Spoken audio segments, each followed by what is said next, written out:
Bonjour à tous, je suis très content de participer à ce premier événement qui s'appelle le débrief, où j'essaierai au mieux de répondre à toutes vos questions, notamment sur cette formidable victoire de Sebring il y a un peu plus d'une semaine.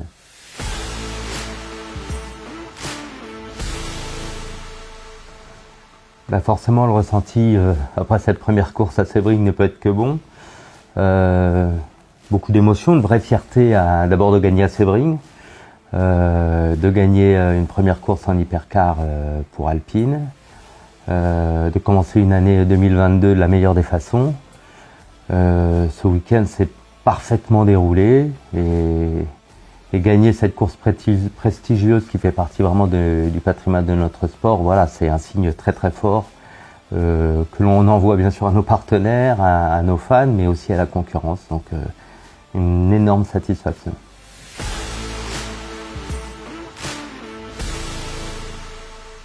On peut dire que le trafic est un élément qu'on doit considérer plus qu'ailleurs, oui, en effet. Il est évident qu'à Spa ou au Mans, l'appréhension du dépassement et du trafic est différente que sur un circuit comme Sebring, bien évidemment, encore une fois, notamment cette deuxième partie qui est très sinueuse, où faut faire preuve vraiment de patience quand on est dans le trafic et d'intelligence, dans le sens faculté de s'adapter à toutes les situations pour bien gérer les GT, les LMP2 notamment.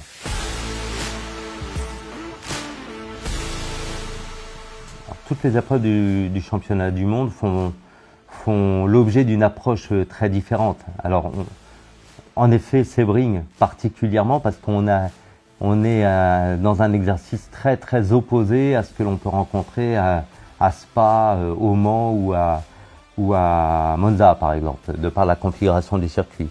À Sebring, il faut bien appréhender le fait que le circuit est sinueux, que le circuit est très bosselé.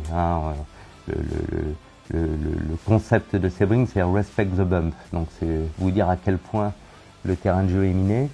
Les lignes droites qui sont pas très longues, qui font qu'on a une vitesse de pointe moins importante que sur d'autres circuits. Tout cela, des vibreurs très agressifs, tout cela fait qu'on a un setting de voiture assez différent de ce que l'on peut retrouver sur les autres épreuves du championnat du monde.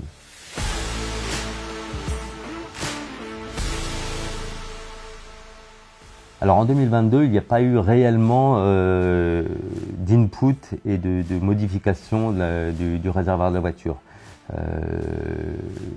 Une nouvelle conception, une nouvelle appréhension de l'emplacement du réservoir dans la voiture, ça a été un sujet en 2021 que l'on a mis en place avant l'épreuve du Mans, qui a apporté satisfaction. Maintenant, on est dans un environnement très contraint, réglementairement d'abord par rapport à la FIA et la CO. Et puis dans le temps qui nous a été imparti, on n'avait plus assez à la fois de temps et d'espace pour pouvoir améliorer encore ce sujet-là. Donc on a travaillé sur d'autres sujets pour améliorer les performances de notre voiture cette année.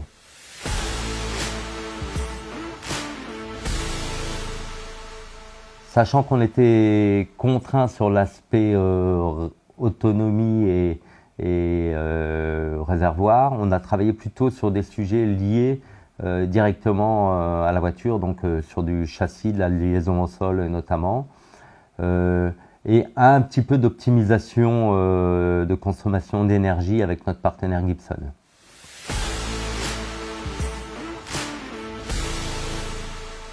Alors le profil du circuit de Sebring, en effet, certains d'entre vous l'ont noté, a eu pour effet que le delta de consommation, si ce n'est de consommation en termes plutôt d'autonomie de nos véhicules, a été réduit par rapport à Toyota en nombre de tours effectués en piste. En effet, Toyota effectuait toujours un nombre plus important de tours que nous, mais on était plutôt de l'ordre de 2 à 3 tours, ce qui nous a permis de bien gérer l'épreuve sur l'ensemble des 8 heures.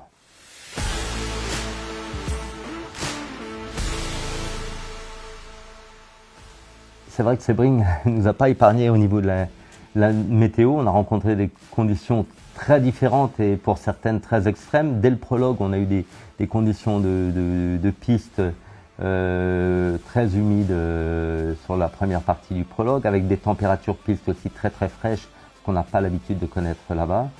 Pour arriver à la course dans des conditions très chaudes, voire caniculaire. Et enfin l'événement à la fin de la course, on était sur le coup d'une alerte de tempête avérée, voire de tornade, ce qui a fait que l'organisation et la direction de course n'ont pas pris de risque et ont préféré arrêter la course avant son terme.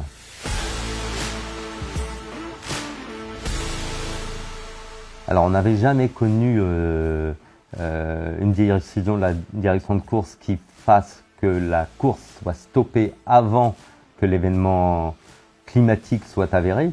Là, c'est par anticipation et ça a été un acte responsable. Et puis, la réglementation sur le sol américain est un peu différente qu'en Europe. Donc, il fallait mettre les commissaires à l'abri, etc. Donc, la direction de course a anticipé l'arrêt de la course. Par contre, je me rappelle par le passé, notamment au Japon, où il y avait eu vraiment une véritable tempête et une quantité d'eau très très importante qui s'est déversée sur le circuit. Là, une fois que l'eau est tombée sur la piste, la course a été arrêtée au drapeau rouge.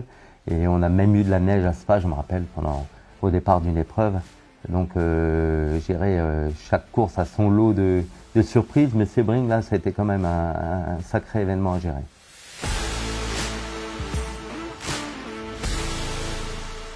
Non, si je dois retenir deux moments et deux émotions fortes, il y a la pole position, on n'en parle pas beaucoup, mais ça a été un élément important parce qu'il nous a permis vraiment de croire en ce qu'on était capable de faire sur la course. Ça a été vraiment le déclencheur de la dynamique et du parfait déroulé de la course.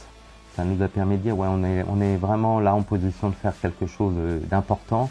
Et on a les éléments pour réussir. Ça a bien mobilisé. Ça a été un acte mobilisateur, cette pole position.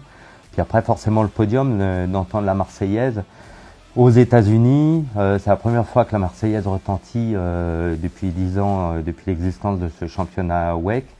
Voilà, ça a une saveur particulière et très forte en émotion, bien sûr.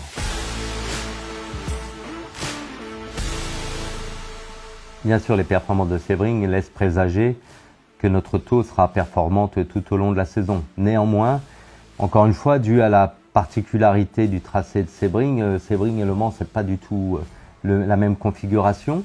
On a l'obligation, de par la réglementation, de rouler en kit aérodynamique Le Mans. Donc à Sebring, on roulait déjà avec le kit aérodynamique Le Mans, mais avec une exploitation très différente. On arrivait quand même à créer de la charge aérodynamique en chargeant la voiture avec ce kit Le Mans. Au Mans, on aura une configuration très différente de la voiture. Elle sera beaucoup plus légère en aérodynamique. On sera vraiment sur une configuration plus low downforce. Mais malgré tout, ce que l'on peut dire, c'est que on n'a jamais été à un niveau de performance aussi proche de Toyota. Donc, je dirais le spectre s'est rétréci, la fenêtre de tir s'est rétrécie. On est plus proche de Toyota qu'on pouvait l'être l'année passée. Il y a bien sûr la BOP qui va être définie course par course, on va dire affinée. Mais encore une fois, cette victoire de Sebring est due au fait qu'on a bien travaillé cet hiver et je pense qu'on s'est rapproché de Toyota.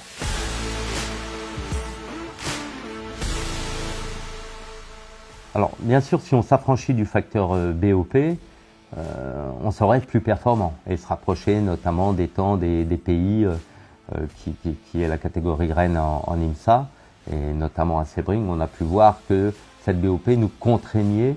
Mais c'est le jeu, elle contraignait aussi Toyota. Donc, seul Glickenhaus semblait un peu moins contraint par cette BOP. Et voilà, la règle du jeu, c'est d'essayer de faire entrer dans une fenêtre l'ensemble des voitures inscrites en hypercar pour qu'elles aient un niveau de performance quasiment identique. Sans BOP, on pourrait aller plus vite, mais la règle, c'est de respecter cette BOP pour pouvoir produire un spectacle sportif et sur la piste cohérent et qu'on puisse jouer tous ensemble dans cette catégorie hypercar.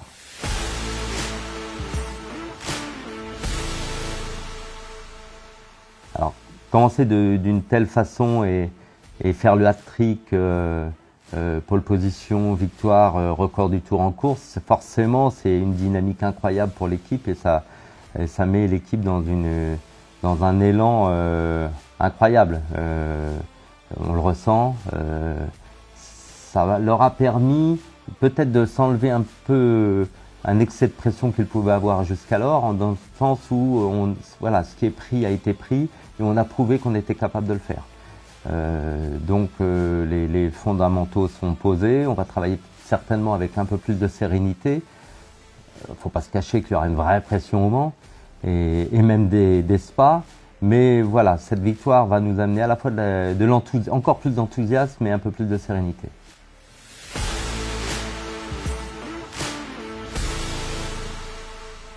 Alors pour répondre à une question qu'on me pose souvent dans les allées du paddock, oui, on va vendre du merchandising de l'équipe, donc Alpine Endurance Team, à partir du mois de mai sur le site de la boutique, et puis au Mans physique bien sûr, à la boutique Alpine Endurance au milieu du village.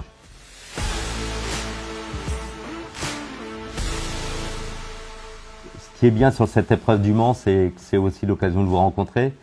Que ça soit à la pesée, ce qu'on appelle la pesée en amont de l'épreuve des 24 heures du Mans, pendant les essais, là où l'accès du public est un peu plus libre pour accéder au paddock, le vendredi, que moi je trouve une journée géniale, parce que ça permet justement, cette journée du vendredi, nous elle est dédiée à la remise en état et la préparation de la course, mais pour le partage et les échanges, c'est une journée parfaite pour que vous puissiez accéder au paddock, au stand même, et vous me voir, parler avec les pilotes. Voilà, donc on est très très content qu'on puisse retrouver ce mode nominal et ces vraies valeurs qui caractérisent cette épreuve du Mans.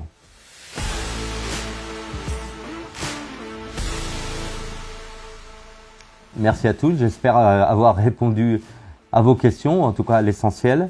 Je vous donne rendez-vous après l'épreuve de Spa, où on essaiera également de vous faire vivre un peu plus de l'intérieur ce qui s'est passé lors de cette prochaine épreuve à Spa le 7 mai prochain.